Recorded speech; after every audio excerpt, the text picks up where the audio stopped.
কোনোদিন ঝিঙের খোসা বাটা খেয়েছো? ঝিঙের খোসা বাটা করবো আজকে আমি। তার জন্য ঝিঙের খোসাটাকে মোটা মোটা করে ছাড়িয়ে নিয়ে একটু প্রেশার কুকারে একটা সিটি মেরে নেবো। সিটি হয়ে গেলে একটু ঠান্ডা করে নিয়ে আমি একটা ব্লেন্ডারে পেস্ট বানিয়ে নেবো। একটা 5 কোয়া রসুন, 2টি কাঁচা লঙ্কা আর একটু পেঁয়াজ দিয়ে একটা পেস্ট বানিয়ে নিলাম। তারপর আমি কড়াইতে একটু সর্ষের তেল গরম করতে দিয়েছি।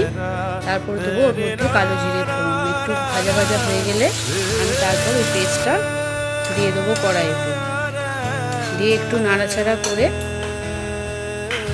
নাড়াচাড়া করার পর আমি ওর মধ্যে দিয়ে দেবো পরিমাণ মতন লবণ, দিয়ে এখন নাড়াচাড়া করবো। জলটা শুকিয়ে এলে ভাজা ভাজা হয়ে যাবে যখন, আমি তারপরে একটা পাত্রে ঢেলে গরম গরম ভাতের সঙ্গে পরিবেশন করবো।